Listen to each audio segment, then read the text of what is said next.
चलिएगा, हम cash book का डिस्कशन कर रहे थे, उसमें हमें एक और पॉइंट डिस्कस करना है पहले।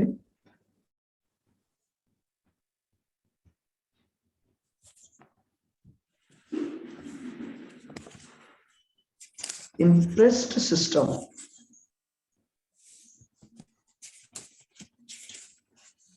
इंटरेस्ट सिस्टम ऑफ पेटी कैश बुक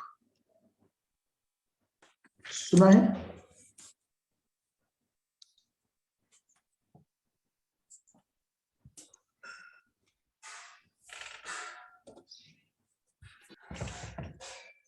कोई बता सकता है interest system of cash book क्या होता है? पेटी कैश बुक सर जो ट्रेडर अपने पास ही रखता है। नहीं, और कोई? पेटी कैश बुक में एक मेथड मेंटेन होता है, interest system of maintaining the book. क्या किसी को ध्यान है what is the interest system of पेटी कैश बुक?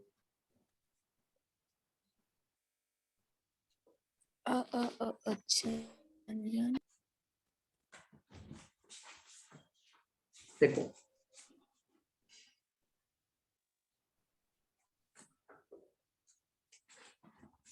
देखो पहले, अंडर दिस सिस्टम,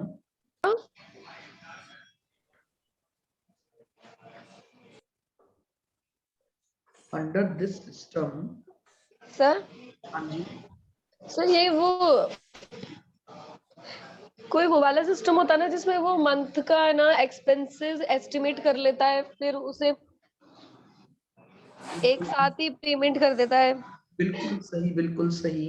देखो, इस सिस्टम में क्या होता है कि जो पेटी कैशियर है ना, उसको मंथ के स्टार्टिंग में एक एस्टिमेटेड एक्सपेंसेस के हिसाब से चीफ कैशियर द्वारा क्या कर दिया जाता है, कुछ पैसा दे दिया जाता है। वो उस पैसे में से रूटीन वे के जो छोटे मोटे कैश के खर्चे होते हैं उनको क्या करेगा, उस पेटी कैश में से पूरा करेगा। और फिर जब वो उसकी एक डिटेल इंफॉर्मेशन चीफ कैशियर को भेजता है, तो चीफ कैशियर बाद में उसको उतना ही अमाउंट वापस दे देता है, ताकि उसका जो बैलेंस है वो सेम वैल्यू पर मेंटेन हो जाए। पहले लिखो, under this system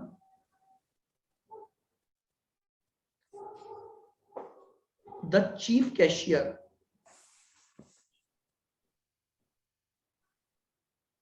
the chief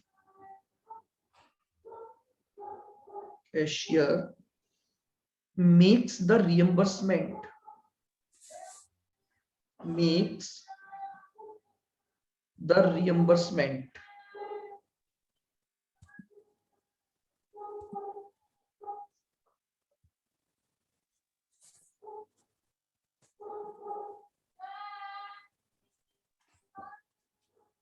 makes the reimbursement of the amount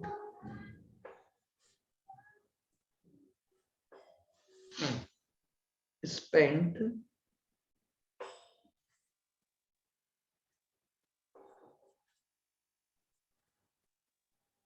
by the petty cashier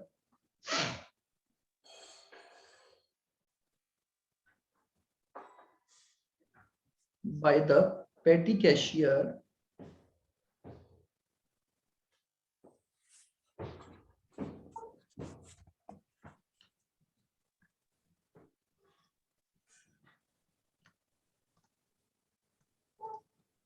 एक minute,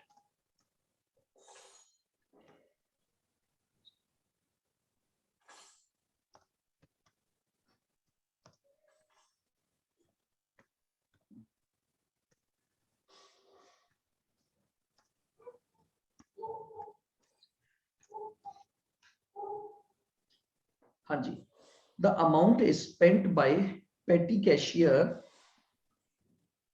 again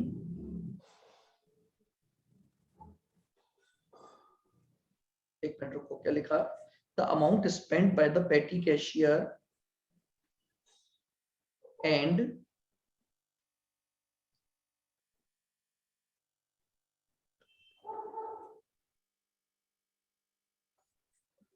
and the petty cashier again has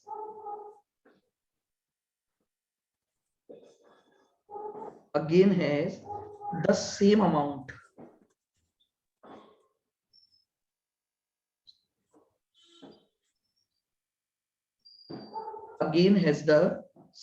amount of petty cash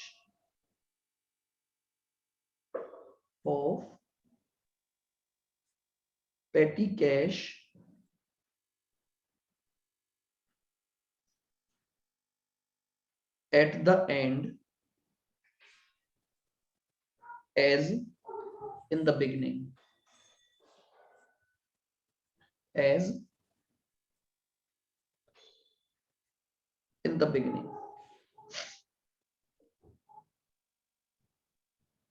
ये लीजिए, इस सिस्टम को बोलते हैं पेटी कैश बुक का इम्प्रेस्ड सिस्टम।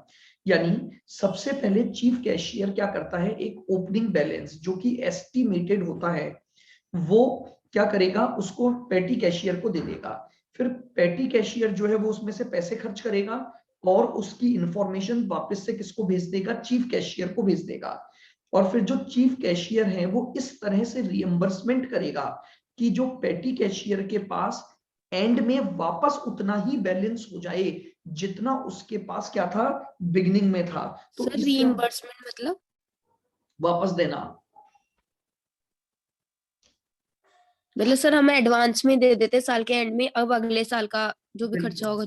हाँ, यानी जो साल के शुरू में था ना खर्चा किया उसमें से, जैसे मान लो आपके पास साल के शुरू में 1000 रुपए थे, अब आपने साल भर के दौरान 700 रुपए खर्च कर दिए, 300 बच्चे हैं तो आपके पास 300 बचे और रिएम्बर्समेंट में आपको 700 वापस, 700 और मिलेंगे।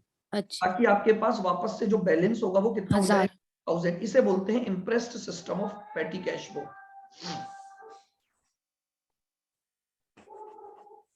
ठीक है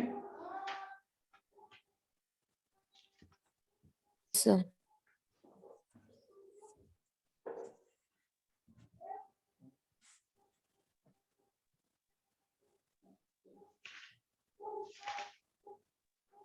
चलिए अब आगे बढ़ते हैं। नेक्स्ट हमारे पास आती है परचेज बुक। कैश बुक के बाद हम जो और सब्सिडरी बुक रखते हैं वो होती है आपकी परचेज बुक। बताइए परचेज बुक क्या होती है? सर जिसमें क्रेडिट परचेज आती है। Of goods. it records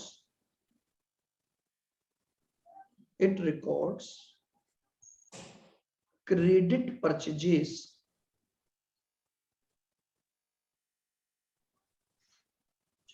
of goods only।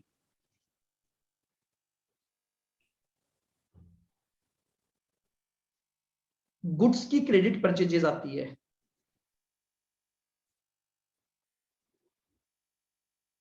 ठीक है,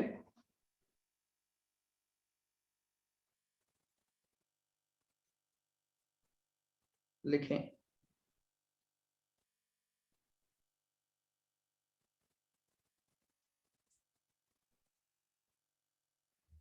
entries are made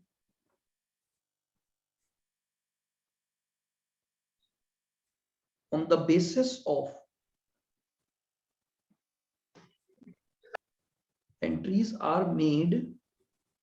basis of invoices received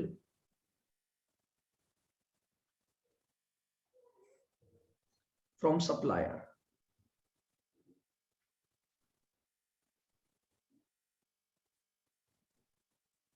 लीजिए दूसरी इसकी इंपॉर्टेंट बात क्या हो गई, इस बुक में एंट्री कब की जाती है, जब आपको आपके सप्लायर से क्या मिल जाएगा, इनवॉइस, बिल मिल जाएगा। तो बिल मिल जाएगा तो आप क्या करोगे, इस बुक में आप क्या कर दोगे, एंट्री कर दोगे।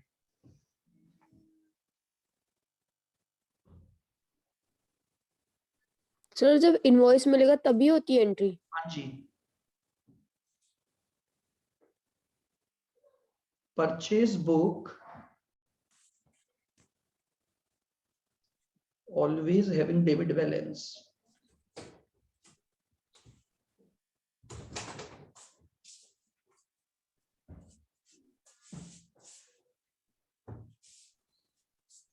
ठीक है, परचेज बुक का जो बैलेंस होगा वो क्या होगा?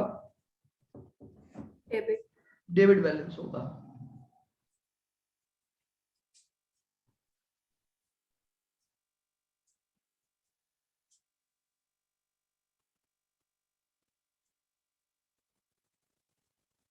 No need to maintain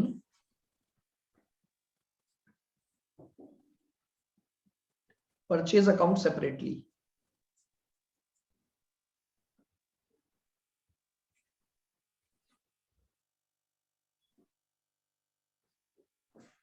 जब आप परचेज बुक मेंटेन कर रहे हो तो उन ट्रांजैक्शंस के लिए आपको परचेज अकाउंट को सेपरेटली मेंटेन नहीं करना होता है।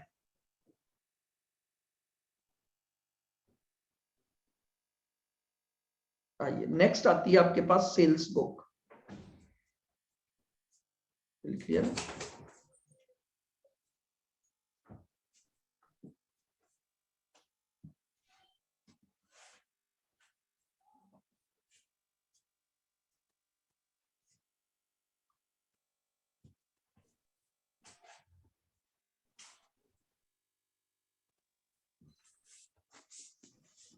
इट रिकॉर्ड्स, अच्छा ऊपर क्रेडिट परचेज लिखा था ना, हाँ, it records credit sale, it records credit sales of goods only। अगर आप कोई भी असेट बेचते हो या अदर देन गुड्स, आप कोई भी अगर और चीज बेचते हो तो उसको आप सेल्स बुक में रिकॉर्ड नहीं करोगे।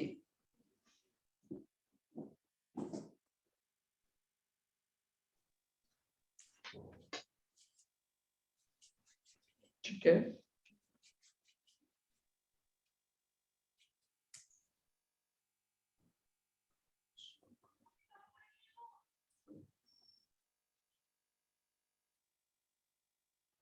have credit balance।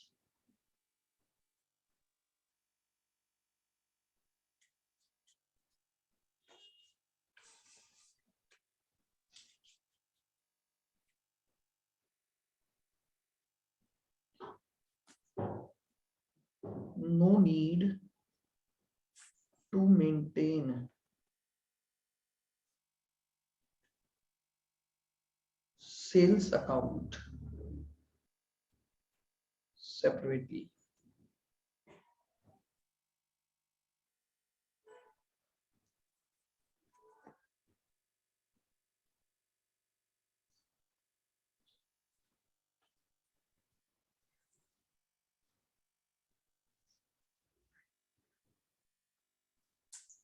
ठीक है,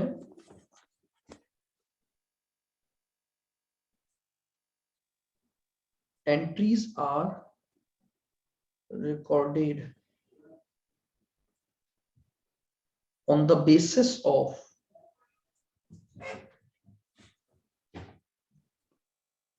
invoice issued to customer।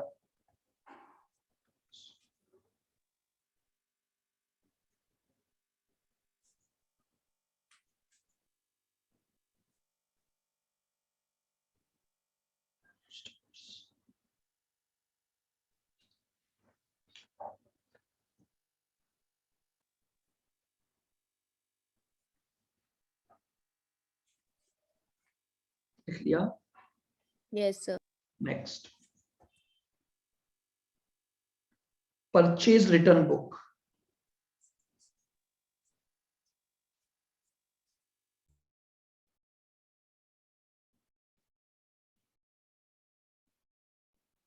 Purchase return book,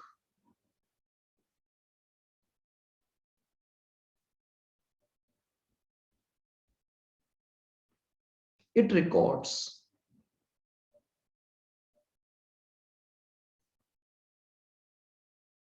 return of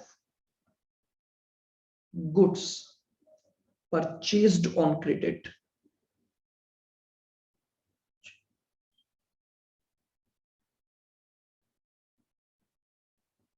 credit, ठीक है। इसमें हम क्या करते हैं, उन गुड्स के रिटर्न को रिकॉर्ड करते हैं जिन्हें क्रेडिट पर खरीदा गया है, और अगर उसको आपने क्या कर दिया, रिटर्न कर दिया, तो आपको यहां पर क्या करना है, recording.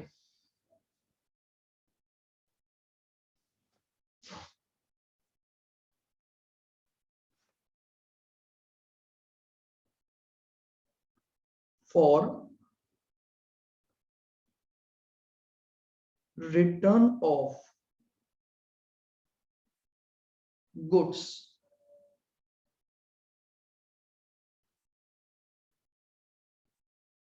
Debit note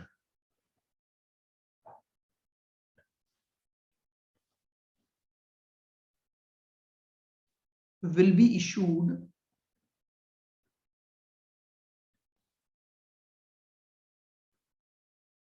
debit note will be issued to supplier।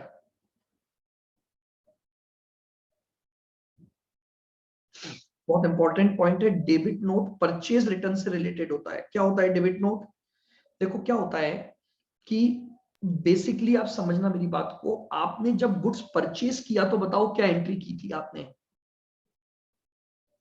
Purchase to creditor,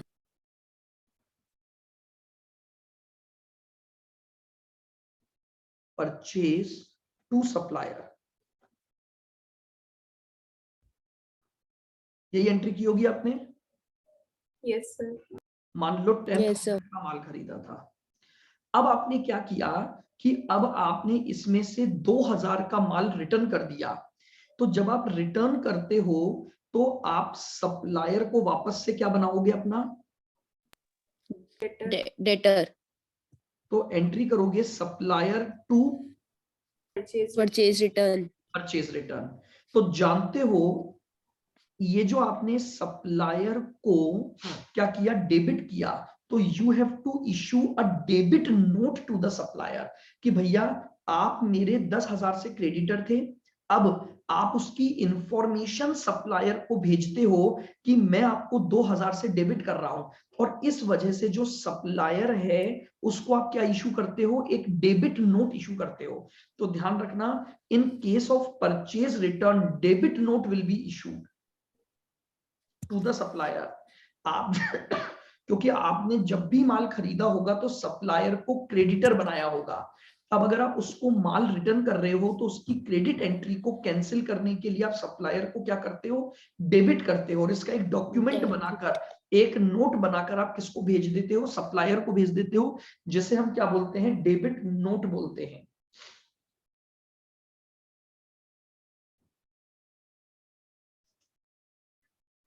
सबसे इंपॉर्टेंट बात है इसकी डेबिट और नोट की। और जो सप्लायर होता है वो आपको क्या भेजेगा जानते हो, क्रेडिट, क्रेडिट नोट। क्यों, क्योंकि उसकी बुक्स में आप डेटर हो। जैसे अभी हम बात करें अगली बुक पर, सेल्स रिटर्न। सेल्स, अच्छा, इसका बैलेंस क्या होगा, परचेज रिटर्न बुक का बैलेंस हमेशा क्रेडिट होगा। Credit,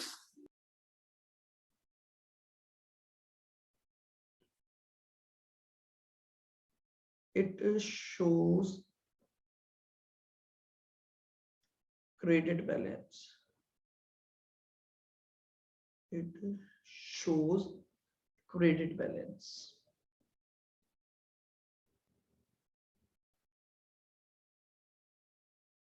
sales return book,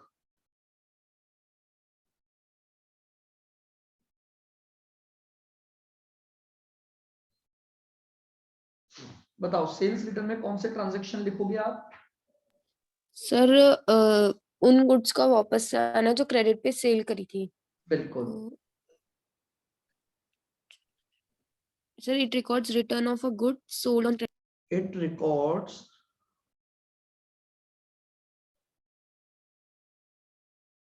return of goods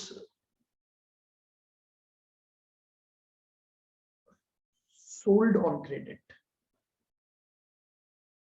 आपने जो माल क्रेडिट पर बेचा है अगर वो रिटर्न हो गया तो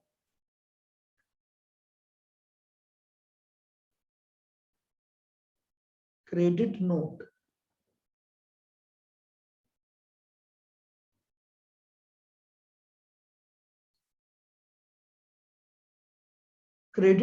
will be issued to customer. आप कस्टमर को क्या करोगे, आप क्रेडिट करोगे, क्योंकि जब आपने उसको माल बेचा था तो आपने उसे क्या बनाया था, अपना डेटर बनाया था। अब जब आप उस डेटर को कैंसिल करके क्रेडिट करोगे तो आपको क्या इशू करना पड़ेगा, क्रेडिट नोट इशू करना पड़ेगा। और सेल्स रिटर्न का हमेशा क्या होगा, debit balance. Debit balance it shows debit balance. ठीक है, तो यहां पर इस बुक्स के रेस्पेक्ट में जो सबसे इंपॉर्टेंट बात है वो केवल डेबिट नोट और क्रेडिट नोट को लेकर है, कि क्रेडिट नोट किससे रिलेटेड है और डेबिट नोट किससे रिलेटेड है। तो डेबिट नोट तो रिलेटेड हो गया किससे, परचेज रिटर्न से। क्रेडिट नोट किससे रिलेटेड हो गया, सेल्स रिटर्न। सेल्स रिटर्न से।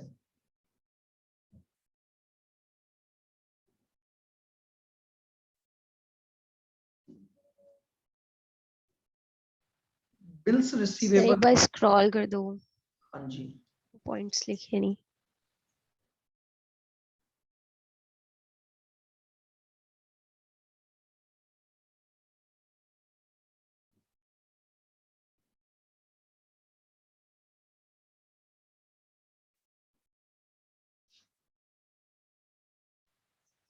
Yes sir, done.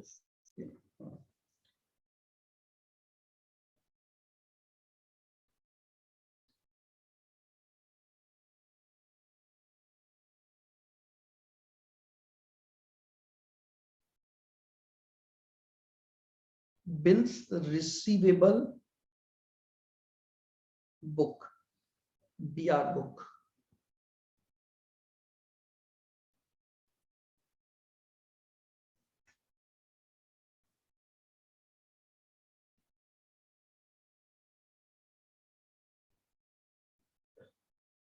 It records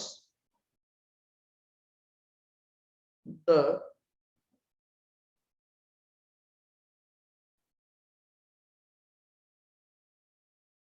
details of BR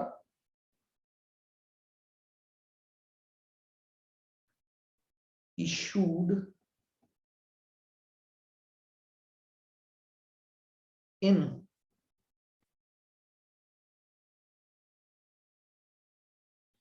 favor of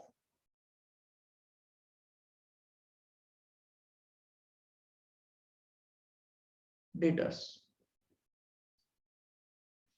भाई जो आपका डेटर है उसके ऊपर आप क्या लिखते हो, बीआर। यार लिखोगे।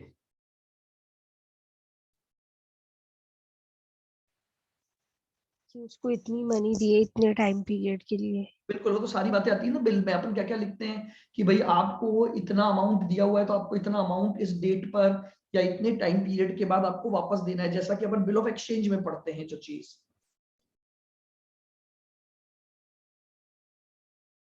सर ये तो माल बेचने पर अपन करते हैं ना, क्या चीज, बीआर। माल बेचने पर मतलब, सर मतलब माल जब उधार पे बेचते तभी तो बनाते हैं ना बीआर। जरूरी थोड़ी हर बार बनेगा बीआर, जब ट्रांजेक्शन हो रहा है बीआर का, कि भाई आपको पैसा चाहिए और वो आपको पैसा 3 महीने 4 महीने बाद देगा, तो आप एक बीआर लिख देते हो उसके ऊपर, ताकि आप उसे डिस्काउंट करवा सको या उसके बदले में आपके पास कैश आ जाए। बीआर मतलब जो बिल्स ऑफ एक्सचेंज अपन पढ़ते हैं, it shows debit balance, it shows debit balance.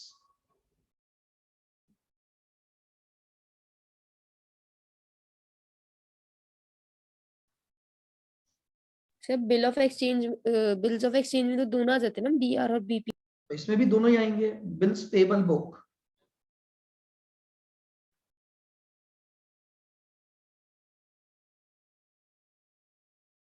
Bills payable book यानी BP.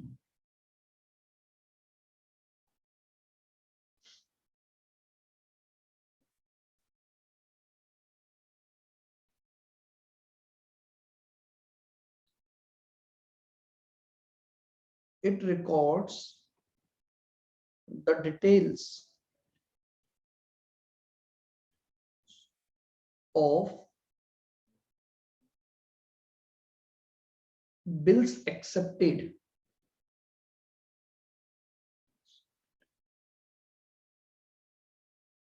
by the person।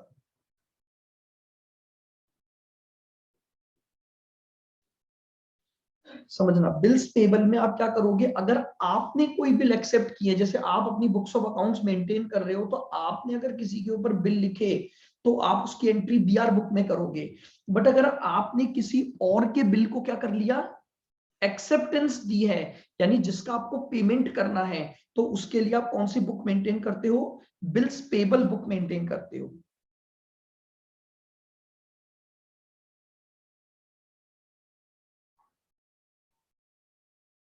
It shows credit balance, पर ऐसे कोई क्वेश्चन बनते भी नहीं है।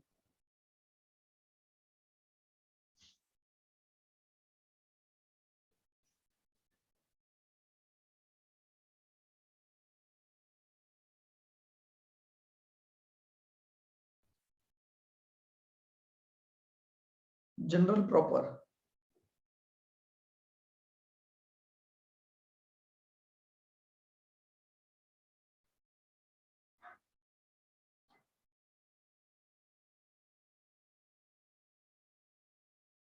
it records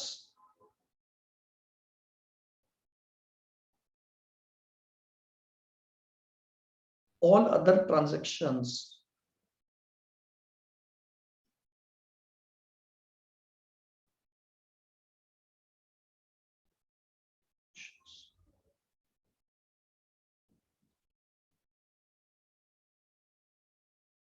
which are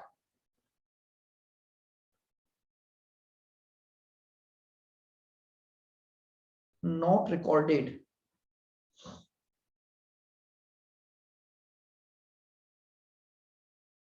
in any other subsidiary book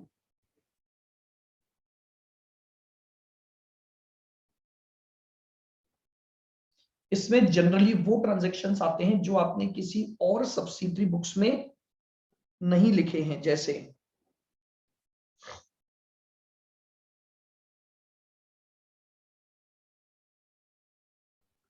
opening entry,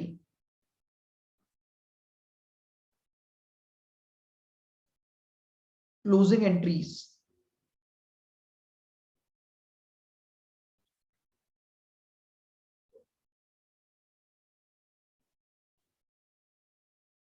transfer entries,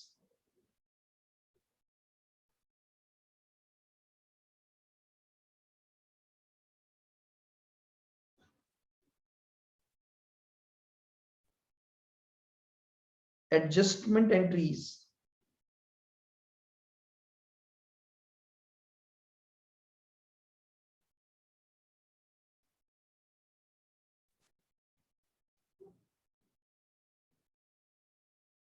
rectification entries,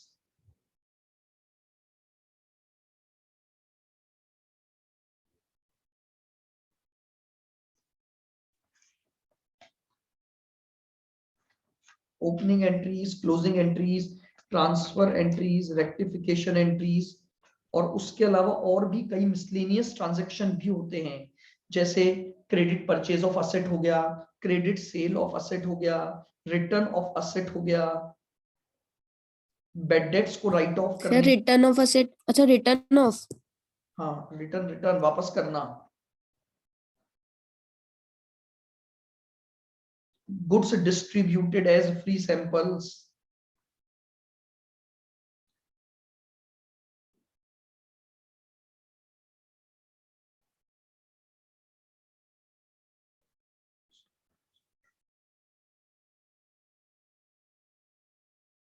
यानी कुल मिलाकर आप देखिए, समझिएगा इसको कि ये तो आपके स्पेसिफिक ट्रांजैक्शन हो गए, ओपनिंग, क्लोजिंग, ट्रांसफर, एडजस्टमेंट और रेक्टिफिकेशन। अब इसके अलावा मिसलेनियस एंट्रीज में कई सारी एंट्रियां बनती हैं जो कि आपकी और किसी भी सब्सिडरी बुक में नहीं गई होंगी, तो वो सभी मिसलेनियस एंट्रीज आप किस में पास करोगे? जनरल प्रॉपर में पास करोगे आप। सर सेटलमेंट जो करते अपन अपनी लाइबिलिटी से वो भी आता है इसमें? मतलब लाइबिलिटी पे कर रहे हैं ना अपन, कैश बुक में जाएगा ना, अगर कैश में पे करोगे तो वो इसमें कैसे आएगा? जो चीज ऊपर सब किसी भी सब्सिडरी बुक में चली गई, अगर आप लाइबिलिटी पे करोगे तो कैश में करोगे ना, हाँ सर। फिर तो कैश बुक में जाएगा ना वो, तो वो यहां कैसे लाओगे? चलिएगा, अब अपन बात करते हैं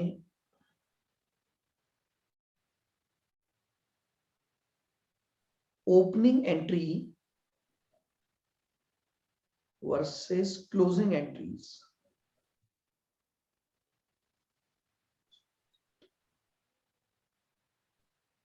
opening entry versus closing entry, ये क्या होती है? देखो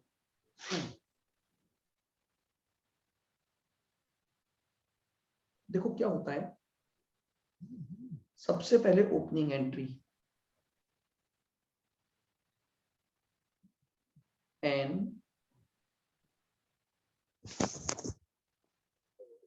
opening entry is passed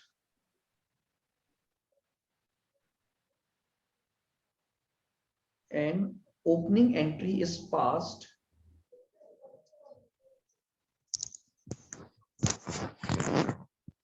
in general or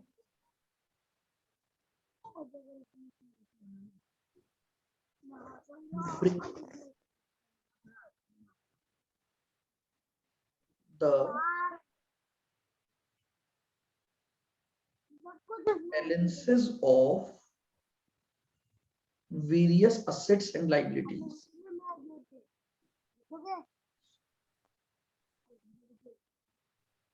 Assets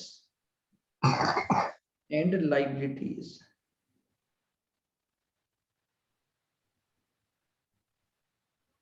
Various assets and liabilities.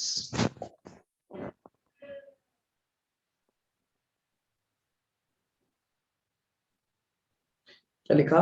An opening entry is passed in general for bringing the balances of various assets and liabilities of previous accounting year of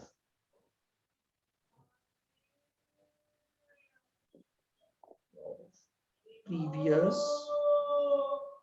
accounting year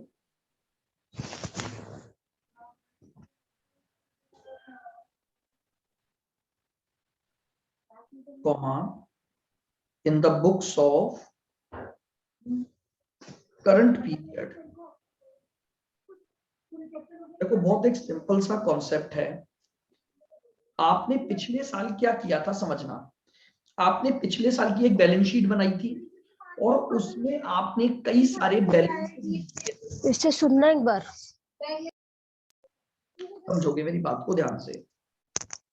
क्या होता है वो पढ़ा चल सवाल आओ। जैसे मान लीजिए फॉर एग्जांपल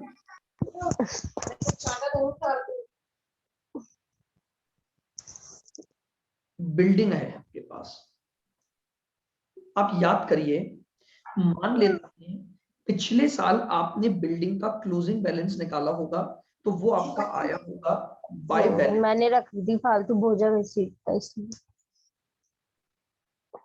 आगे टिक लगा। बाय बैलेंस कैरिड डाउन, मान लो 40,000। ठीक है, अब अगले साल ये बिल्डिंग का बैलेंस ओपनिंग बैलेंस बनेगा, लेकिन इसको ओपनिंग बैलेंस बनाने के लिए आपको एक एंट्री पास करनी पड़ती है।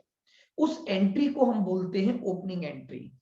इसी तरह से मान लीजिए आपका कैश अकाउंट है, आपने पिछले साल कोई कैश अकाउंट बनाया होगा और उसका एक क्लोजिंग बैलेंस निकाला होगा by balance brought carried out, मान लो 10,000। अब ये जो कैश का क्लोजिंग बैलेंस है ये अगले साल का ओपनिंग बनता है, लेकिन इसे ओपनिंग बैलेंस बनाने के लिए आपको एक एंट्री पास करनी होती है। तो यानी आपकी बैलेंस शीट में जो भी असेट्स शो हो रही हैं या जो भी आपके पास लाइबिलिटी दिखाई गई है, उन सभी असेट्स और लाइबिलिटीज को क्या करना होता है आपको, उनको एक ओपनिंग एंट्री के द्वारा अगले साल के अकाउंटिंग ईयर में लाना पड़ता है ताकि वो उसके ओपनिंग बैलेंसेस के रूप में शो हो जाए। तो वो जो एक एंट्री आप असेट्स और लाइबिलिटीज के लिए करोगे उसी को हम क्या बोलेंगे, ओपनिंग एंट्री बोलेंगे। समझ रहे हो? तो इसका मतलब क्या हुआ, मेरी बात को समझना।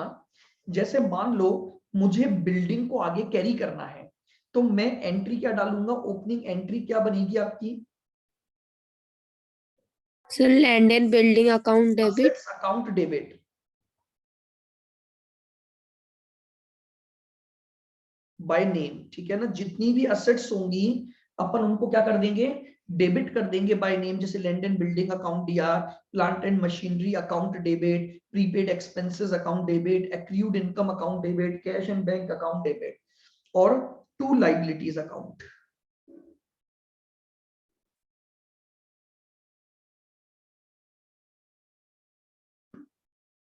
लाइबिलिटीज अकाउंट, ये एंट्री आप पास कर दोगे बाय नेम। ध्यान रखना, एक एक असेट का बैलेंस उतारोगे और एक एक लाइबिलिटी का और कैपिटल का बैलेंस आ जाएगा टू कैपिटल। सर जिससे बैलेंस शीट के एसेट साइड टोटल बराबर हो जाएगी लायबिलिटी साइड से। बिल्कुल बिल्कुल बिल्कुल। और ये एक तरह से ओपनिंग एंट्री बन गई आपकी। आपने पिछले साल बैलेंस शीट बना ली, बैलेंस शीट बनाकर आपने अपनी सारी बुक्स ऑफ अकाउंट्स क्लोज कर दी। अब नेक्स्ट ईयर जब आप अपना अकाउंटिंग ईयर स्टार्ट करोगे तो आपको सबसे पहला काम ये करना पड़ता है कि उन असेट्स और लाइबिलिटी के बैलेंसेस को कैरी फॉरवर्ड करके लाना होता है। और क्या, यानी जैसे अब आपको अभी तक तो आपने अकाउंट बनाए, आपको क्वेश्चन में ओपनिंग बैलेंस दे रखा होता था तो आप यही तो लिखते थे, टू बैलेंस ब्रॉट डाउन। और अगर लाइबिलिटी का ओपनिंग बैलेंस होता था तो क्या लिखते थे आप, बताओ। सर कैन यू रिपीट, क्या पूछा आपने सर? मैं पूछ रहा हूँ अगर लाइबिलिटी का ओपनिंग बैलेंस दे रखा होता था तो आप क्या लिखते थे उसको,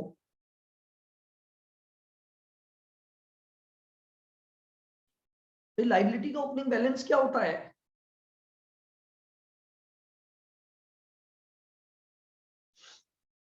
तो ये क्या हो रहा है, मुझे तो समझ ही नहीं रहा आप लोग, क्या हुआ।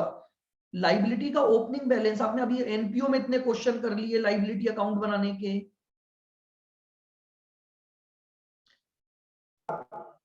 लाइबिलिटी का ओपनिंग बैलेंस लिखते हो आप बाय बैलेंस ब्रॉट डाउन, और असेट का ओपनिंग बैलेंस लिखते हो आप टू बैलेंस ब्रॉट डाउन। तो ये जो आप ओपनिंग बैलेंसेस उतारते हो ना, बाय बैलेंस ब्रॉट डाउन और टू बैलेंस ब्रॉट डाउन, ये इस ओपनिंग एंट्री की वजह से उतारते हो आप।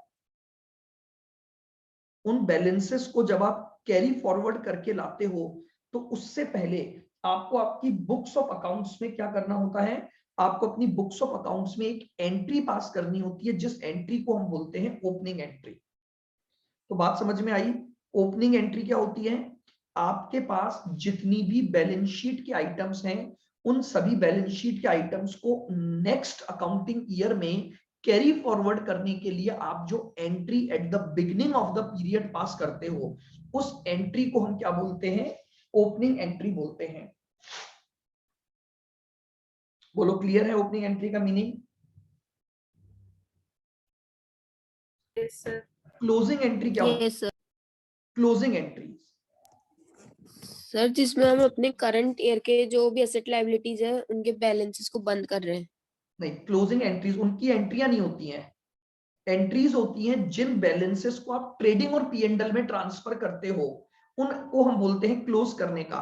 जानते हो जिन जिन बैलेंसेस के आप क्लोजिंग बैलेंसेस निकाल रहे हो ना वो क्लोज नहीं हुए, वो केवल अकाउंट का बैलेंस निकला but they are open. Closing entries होती हैं to transfer the items to the trading और पीएनडल अकाउंट। अभी आपको बताता हूं मैं, to transfer the account to trading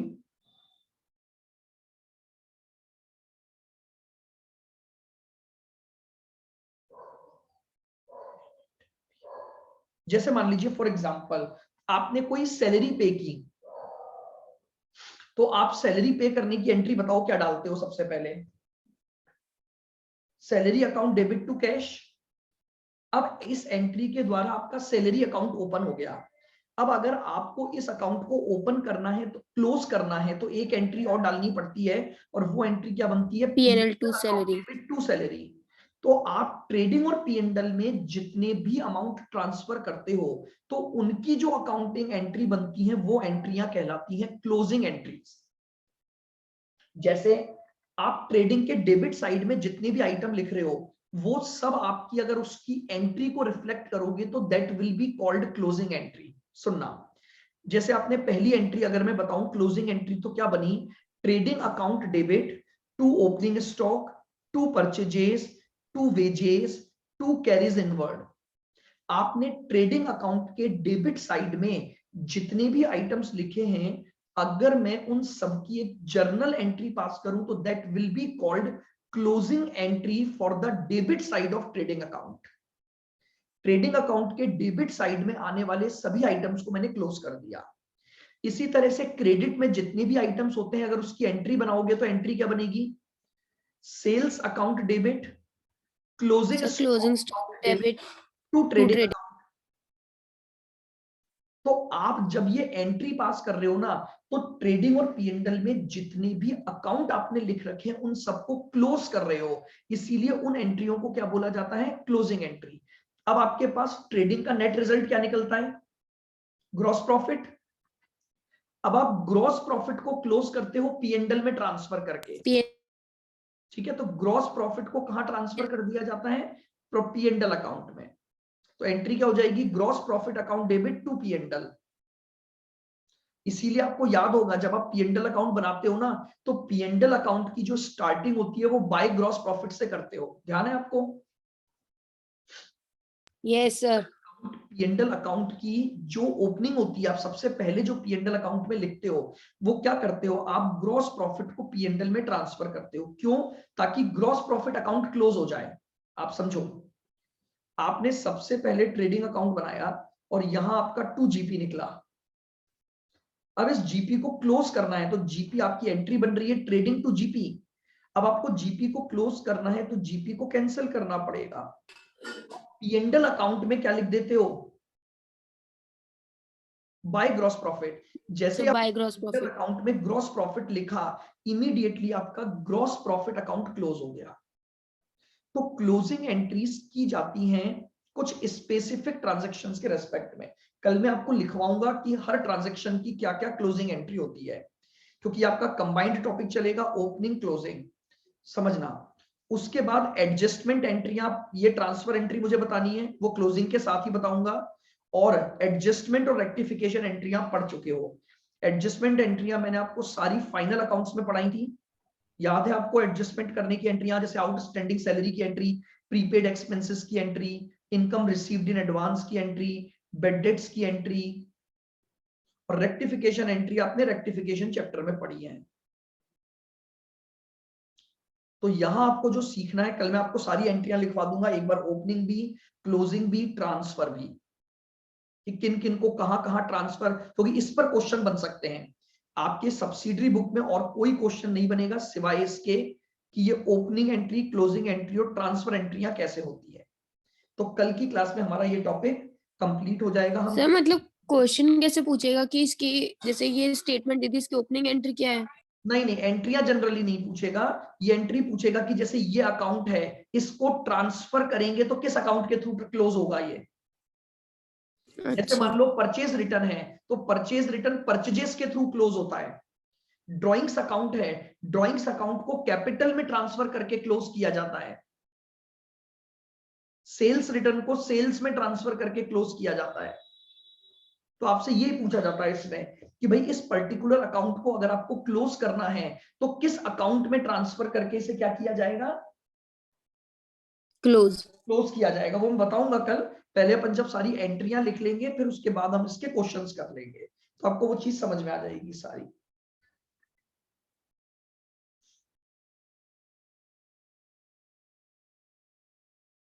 ठीक है, नेक्स्ट क्लास कंटिन्यू है ना?